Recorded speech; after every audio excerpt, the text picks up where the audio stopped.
Good morning बच्चों।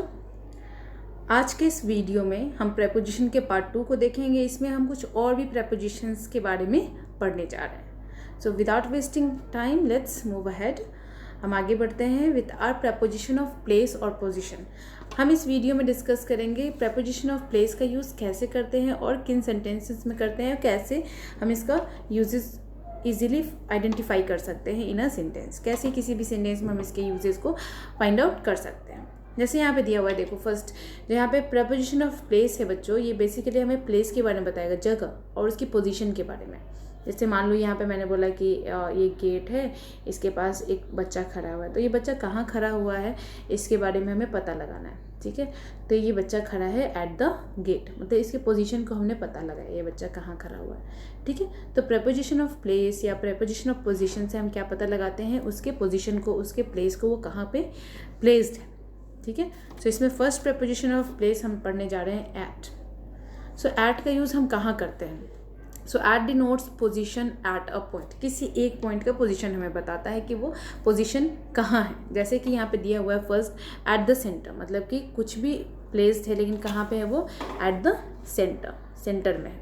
Next बताया गया at the end of Q, मान लो बहुत लंबी लाइन है और उसके एंड में, एंड वाले को बोला गया एट द क्यू, मतलब लाइन्स के सबसे नीचे। ना turn left at the next crossing, यहाँ बोला गया नेक्स्ट क्रॉसिंग जो आने वाला है वहाँ से क्या करना है, लेफ्ट लेना है। तो ये क्या बता रहा है, इस पोजीशन को बता रहा है, इसका पोजीशन बता रहा है at the left at the next crossing, मतलब नेक्स्ट क्रॉसिंग जो भी आएगा यहाँ से लेफ्ट लेना है इसको। तो यहाँ पे क्या बता रहा है, इसका पोजीशन बता दिया कि नेक्स्ट क्रॉसिंग के बाद ऐसा करना है। सो बेसिकली हम इसका यूज़ कहाँ करते हैं, पोजीशन बताने के लिए, पोजीशन किसी पॉइंट को डिनोट करने के लिए इसका यूज़ करते हैं हम लोग। नेक्स्ट यूज़ कहाँ करते हैं हम लोग, वेट, यस, इसका नेक्स्ट यूज़ करते हैं हम with a larger place also if we think of it as a point. किसी लार्जर प्लेस के लिए, मान लो कोई बड़ा सा एरिया है, उसको हम एक पॉइंट की तरह अगर डिनोट करें, तब उसके लिए भी हम क्या यूज़ करते हैं, एट का यूज़ करते हैं। जैसे I wait for you in at the theatre, theatre भी क्या है, एक बड़ा सा प्लेस है ना, बड़े से प्लेस है जहाँ पे बहुत सारे लोग आ सकते हैं। तो ये इस बड़े से चीज़ को हमने क्या लिया, as a meeting point denote किया है, या फिर एक बड़े से प्लेस को भी हमने क्या एक पॉइंट की तरह बताया कि इस पॉइंट पे, ठीक है, थिएटर के पास मिलेंगे। तो यहाँ पे क्या है, इसको एज अ पॉइंट लेंगे तो क्या यूज़ कर सकते हैं, इसके साथ एट का यूज़ कर सकते हैं। नेक्स्ट क्वेश्चन देखिए यहाँ पे, the plane halts at Kochi, Kochi भी क्या है, एक बड़ा सा एरिया है ना। सो इस बड़े से एरिया के साथ भी क्या यूज़ किया गया, एट यूज़ किया है। क्यों? क्योंकि इसको एज अ पॉइंट डिनोट किया गया। जब इसको एज अ पॉइंट डिनोट करते हैं then we use at before it, तो इसके पहले क्या यूज़ करते हैं हम लोग, एट यूज़ करते हैं। तो बेसिकली आपको क्या पता चला इससे, किसी भी पॉइंट को डिनोट करने के लिए, पोजीशन बताने के लिए बेसिकली हम क्या यूज़ करते हैं, एट यूज़ करते हैं उसके साथ। I hope it is clear to everybody. So now we will move ahead with our next preposition, that is on. हमारा नेक्स्ट प्रपोजिशन क्या है, ऑन है। अब इसका यूज़ कैसे करते हैं हम ये देखेंगे। तो ऑन का जो फर्स्ट यूज़ किया गया है वो किस लिए बताया गया, a position on a line. मान लो एक लाइन पे कोई पोजीशन बता रहा है, तब उसके लिए भी क्या यूज़ करते हैं, हम ऑन का यूज़ करते हैं। जैसे कि Delhi is on the Yamuna river, सबको पता है कि यूपी से क्या होता है, यमुना रिवर कहाँ से निकलती है, हिमालय से निकलती है, और कहाँ कहाँ जाती है सबको पता है। तो ये कहाँ कौन कौन सी सिटीज़ उसके नियर बाय रहती है, उसको उसके लिए हम बोलते हैं वहाँ पे वो प्लेस्ड है, तो उसकी पोजीशन एक तरह से बताती है। जब वो ऐसे पोजीशन बताए तो हम उसके साथ क्या यूज़ कर सकते हैं, ऑन का यूज़ करते हैं। नेक्स्ट है हमारा a position on a surface. मान लो कि आप चेयर पे बैठे हो, ठीक है, तो आपका जो कांटेक्ट है वो किसके साथ है, टेबल के साथ है या फिर चेयर के साथ है। जो जब भी हम कांटेक्ट में रहते हैं किसी चीज़ के लिए, या किसी चीज़ के ऊपर रखा रहता है कोई भी चीज़, तो उसके लिए क्या यूज़ करते हैं, हम ऑन का यूज़ करते हैं। जैसे the dictionary is lying on the table, तो डिक्शनरी क्या है, उस टेबल के कॉन्टैक्ट में, तो उसके कॉन्टैक्ट में आने की वजह से उसके साथ क्या यूज़ करेंगे, हम ऑन का यूज़ करेंगे। Next, there is a big dark patch on the wall, तो एक वॉल है, इसके ऊपर डार्क पैच, यानी कि सरफेस के ऊपर जब कोई भी चीज़ सरफेस के कांटेक्ट में आएगा तो हम क्या यूज़ करेंगे, उसके साथ ऑन का यूज़ करेंगे। ठीक है, जैसे I sat on the chair, मैं कहाँ पे बैठी हूँ अभी, चेयर पे बैठी हूँ, तो मेरा कॉन्टैक्ट किसके साथ है, चेयर के साथ है। जब भी कोई भी कॉन्टैक्ट में हो किसी भी चीज़ के साथ, तो उसके साथ क्या यूज़ करते हैं हम, ऑन का यूज़ करते हैं। और बेसिकली प्रपोजिशन क्या करता है ना, किसी भी नाउन के पहले आकर के उसकी पोजीशन बताता है। तो देखिए ऑन द टेबल के पहले आकर के क्या बता रहा है, इसका पोजीशन बता रहा है इस डिक्शनरी का कि कहाँ पे ये प्लेस्ड है। तो कहाँ पे प्लेस्ड है, वो टेबल के ऊपर प्लेस्ड है ना। सो प्री पोजिशन, प्री पहले आकर के उसका पोजीशन बताना, वो कहाँ है। तो डिक्शनरी टेबल के ऊपर है, वो हमें बता रहा है उसका प्लेस। ना attach to, as I have told you, जब ये किसी चीज़ से अटैच्ड हो, जैसे there are many roses left on the bus, तो बहुत सारी रोजेज थी वहाँ पे, लेकिन वहाँ से सभी हटा ली गई। तो यहाँ पे क्या बताया था, यहाँ पे एक तरह से अटैचमेंट बता रहा था उसका, ठीक है। उसका भी पोजीशन बता रहा है कि वो वहाँ पे रखा हुआ था, उसका कॉन्टैक्ट बता रहा है, but it is not there on that bus right now. So on the bus, कहाँ पे था वो, ऑन द बस, ठीक है। तो ऐसे पोजीशन बताने के लिए, अटैचमेंट बताने के लिए हम ऑन का यूज़ करते हैं। चलते हैं हम लोग नेक्स्ट अपने स्लाइड पे। तो यहाँ पे हमें देखना है कि where do we use in, in का यूज़ कहाँ कहाँ करते हैं। जैसे in suggest a position inside large areas, मतलब एक लार्ज एरिया में क्या बताता है, ये पोजीशन बताता है क्या क्या इसके अंदर है, ठीक है। इसके अंदर क्या क्या है ये हमें बताता है इनका यूजेस हमें ये बताता है। जैसे यहाँ पे देखें, it gives the idea of an enclosure, मतलब कि क्लोजिंग का, मतलब उसके अंदर ही, उस एरिया के अंदर, वो बताता है हमें इनका यूज। तो यहाँ पे क्या दिखा हुआ है, there was nobody in the office. In the office मतलब मान लो कि ऑफिस इतना बड़ा है, उसके अंदर जो भी चीज़ें वो क्या है, उसके अंदर है, अंदर की, इसका मीनिंग इनका क्या होता है, अंदर, उसके अंदर, ठीक है, इनसाइड।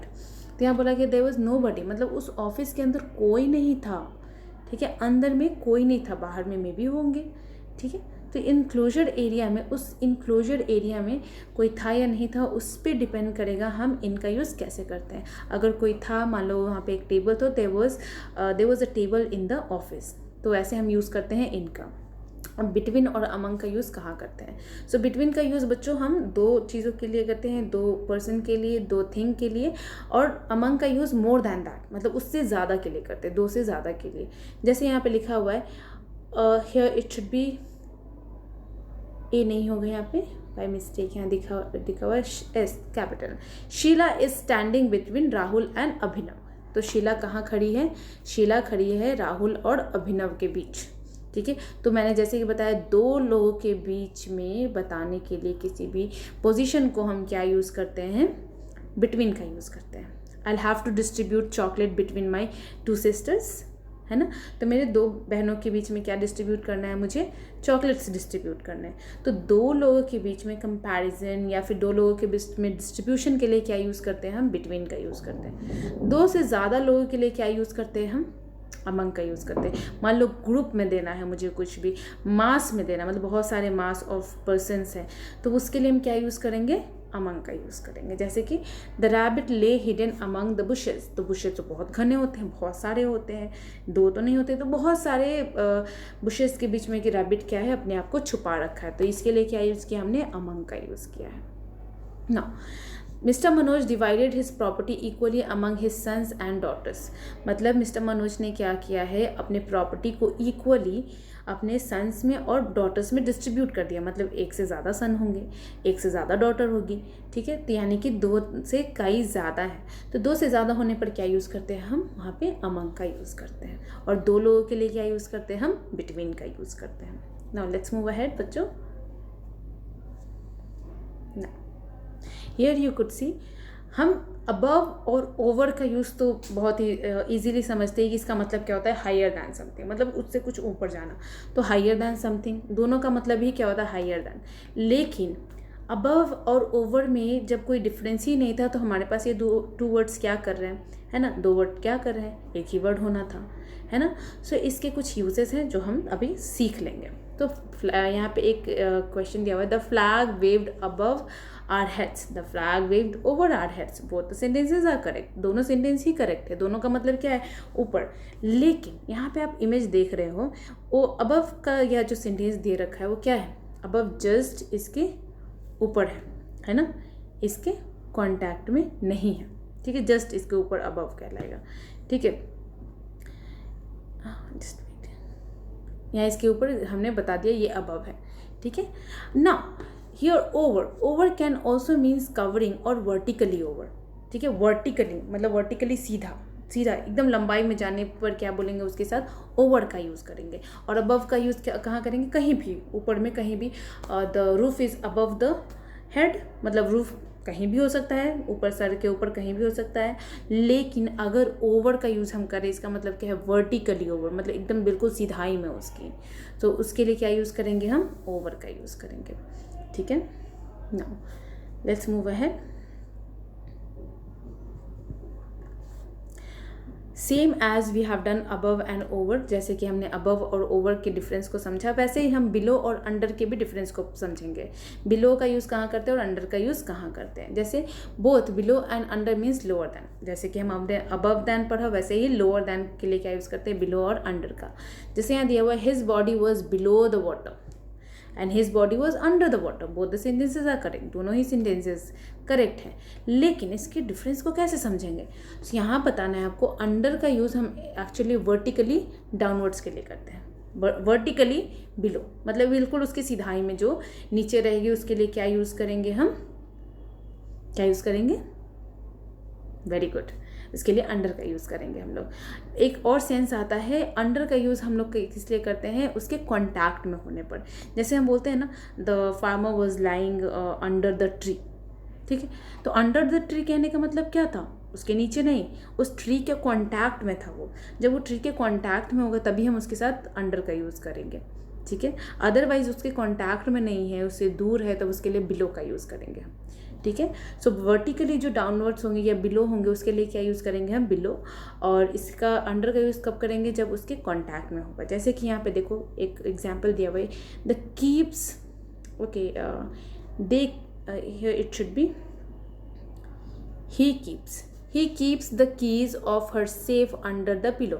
सो अंडर जब यूज़ किया गया तो इससे क्या पता चल रहा है वो कि पिलो के नीचे रखेगा, तो वो जो की है वो क्या है, पिलो के कॉन्टैक्ट में है ना। तो इसके लिए क्या यूज़ कर रहे हैं हम लोग, अंडर का, which is in contact with that another object और subject. Okay, next one is the cat lay crouched under the table, you can see here, okay, how it has hide himself, okay, इसके नीचे वो बैठा हुआ है। तो इसके contact में होने की वजह से और इसके वर्टिकली डाउनवर्ड्स होने, बिलो होने की वजह से इसके साथ क्या यूज़ किया गया है, अंडर यूज़ किया गया है। ठीक है ना, तो हम आगे बढ़ते हैं। Next question is where do we use behind and where do we use in front of. Behind का मतलब पीछे, इन फ्रंट ऑफ का मतलब आगे। ठीक है, बिहाइंड का मतलब क्या होता है, पीछे, और इन फ्रंट ऑफ का मतलब क्या होता है, आगे। So these two preposition suggest position opposite to each other, दोनों ऑपोजिट है, पीछे और आगे दोनों एक दूसरे से ऑपोजिट है। So a long queue had formed behind me, मतलब मेरे पीछे बहुत लंबी लाइन बन गई है। ठीक है, लॉन्ग क्यू बन गया है, बिहाइंड मतलब मेरे पीछे। There were only 2 passengers in front of me, मतलब कि मेरे आगे, मेरे सामने सिर्फ 2 ही पैसेंजर्स थे। ठीक है, There were 2 passengers in front of me, मतलब मेरे सामने सिर्फ 2 ही पैसेंजर्स थे। Next question is beside. Beside का यूज़ कहाँ करते हैं, जस्ट बगल में, बगल वाले के लिए क्या यूज़ करते हैं, बिसाइड। सपोज क्लास में आप बैठे हो बच्चों, और वहाँ पे मैंने बोला कि just who is sitting just beside Tanya. ठीक है, सो तान्या के जस्ट बगल में कौन बैठा है, काइंडली स्टैंड अप, यानी उसके नेक्स्ट टू में, मतलब उसके जस्ट नेक्स्ट टू कौन बैठा है उसके बारे में हमने बात की। तो बिसाइड का यूज़ क्या करते हैं हम लोग, by the side of, what is there by the side of that. जैसे कि इस बच्चे को देखो, ये बच्चा कहाँ बैठा है, just by the side of this ball, isn't it. So this is called besides uses. Now there is a small table lying beside the bed, मतलब मान लो एक बेड है, इसके जस्ट बगल में एक छोटा सा टेबल है, तो इसके लिए क्या यूज़ करेंगे हम, just beside of that bed a table is lying.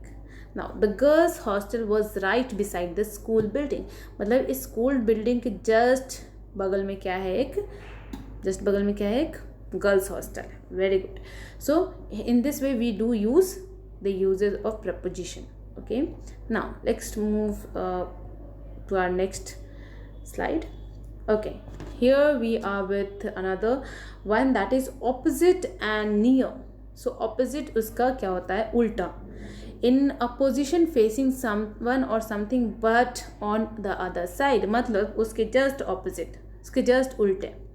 The person sitting on the opposite seat was busy reading a novel. Suppose आप किसी ट्रेन में सफ़र कर रहे हो और उसके सामने आपके सामने एक पर्सन बैठा हो, वो क्या कर रहा है, रीड कर रहा है बुक को, तो आप वहाँ पे बोल सकते हो the person sitting on the opposite seat, just आपके ऑपोजिट में। तो उसके लिए क्या यूज़ करेंगे हम, ऑपोजिट। ऑपोजिट का मतलब क्या होता है, उल्टा। ठीक है, तो जहाँ उल्टा का सेंस आएगा वहाँ क्या यूज़ करेंगे हम, ऑपोजिट। नाउ नियर का मतलब क्या होता है, क्लोजली। जैसे I am sitting near my phone, I am sitting near this table. तो यहाँ पे क्या है, जहाँ पे हम नज़दीक, इसका मीनिंग क्या होता है हिंदी में, नज़दीक। सो नज़दीक के चीज़ों को स्टेट करते हैं, नज़दीक के चीज़ों को आइडेंटिफाई करते हैं, उसके लिए क्या यूज़ करते हैं, नियर। जैसे कि मेरे घर के बगल में एक बहुत ही बड़ा मैरिज गार्डन है।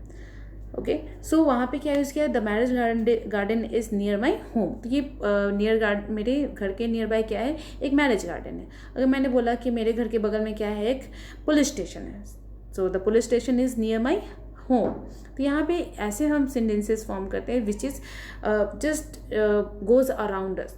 ठीक है, आप वैसे सेंटेंसेस के साथ प्रपोजिशन का यूज़ करके प्रैक्टिस कर सकते हो जो कि आपकी रेगुलर हैबिट में, जैसे अपने चारों तरफ देखो, this table is beside me, okay, you are sitting next to me, so in this way you can do your practice. तो ऐसे आप प्रैक्टिस कर सकते हो। नियर जैसे मैंने बोला, तो क्या क्या चीज़ें आपके घरों के बगल में है या फिर क्या चीज़ें आपके जस्ट बगल में पड़ी हुई है, उसके लिए आप इसके लिए क्या करोगे, यूज़ कर सकते हो प्रपोजिशन का प्रैक्टिस के लिए। जैसे यहाँ पे एक एग्जांपल दिया, the State Bank of India has installed an ATM machine near our house. तो मतलब क्या किया है, स्टेट बैंक ऑफ इंडिया ने एक ATM मशीन इंस्टॉल किया है जस्ट मेरे घर के बगल में, हमारे घर के बगल में। सो ये क्या क्या है, बगल में, नियर बाय है, ज़्यादा दूर नहीं है, तो उसके लिए क्या यूज़ करेंगे हम, नियर। ठीक है ना, across, very good. Now the next preposition and is across. So across we do use on the opposite side of, suppose ये खरगोश यहाँ पे, उसको इस साइड आया था, तो इसके लिए क्या यूज़ करेंगे हम, across का यूज़ करते हैं। ठीक है, on the opposite side of, जैसे कि हम बोलते हैं ना, there is a river, there is a bridge across the river, मतलब उसके opposite side में क्या है, उसका एक रिवर के अक्रॉस में क्या है, एक ब्रिज है। सो अक्रॉस का यूज़ क्या होता है, on the opposite side of. ठीक है, जैसे दिया हुआ यहाँ पे, the library is just across the road, just उसके ऑपोजिट साइड में क्या है, लाइब्रेरी है, just across the road, just इसके बगल में क्या है, इसकी ये जो रोड खत्म होता है इसके बाद क्या है, एक लाइब्रेरी है। सो इसके लिए क्या यूज़ करते हैं हम, अक्रॉस का यूज़ करते हैं। Okay, now let's move ahead, and there's an exercise for you all children. I hope you all have understood how to solve these questions, and surely I would like to show you this, and you will have to show your talent as you have understood this or not. जिसको भी दिक्कत है आप kindly mention करो कि क्या नहीं समझ में आया, और अगर समझ में आया, try to solve these questions. Okay, just wait. Now we are moving ahead with these questions, and I hope everybody has done great. I'll read the questions, and meanwhile you will have to solve the question, and then I'll show you the answers as well. Okay, so she stood dash the curtain and answered all questions. My doctor's clinic is just dash the road. They have found a new way to walk dash this hill.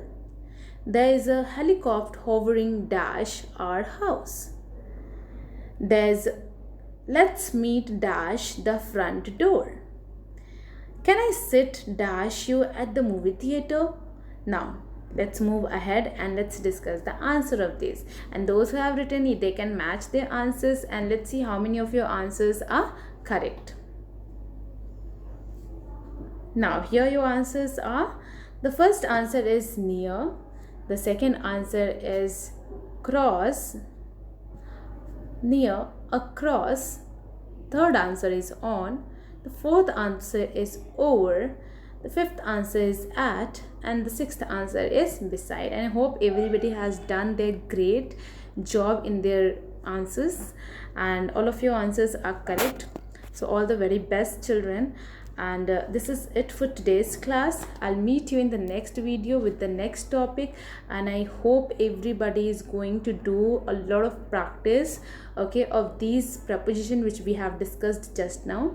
Okay, so you need to put your effort towards your practice. Okay, अपने effort को अपने practice में लाइए और उससे maximum to maximum questions generate करो. Okay अपने near by, suppose मैंने बिसाइड का यूज़ बताया, तो कैसे यूज़ करोगे बिसाइड का. So what ever is lying just beside you, just speak up, उसको सेंटेंसेस में प्रैक्टिस करना है, ठीक है. और जितने भी सेंटेंसेस बन सके प्रपोजिशन बनाने की कोशिश करो, and you are surely going to solve many of the question, and none of the marks you are going to lose in that. Okay, thank you so much children for this interactive class with you all. Although we have not done interaction, okay, presently, but I hope everybody is listening and you all will be doing great job, isn't it children? So thank you so much children. We'll meet again in the next video. Thank you so much.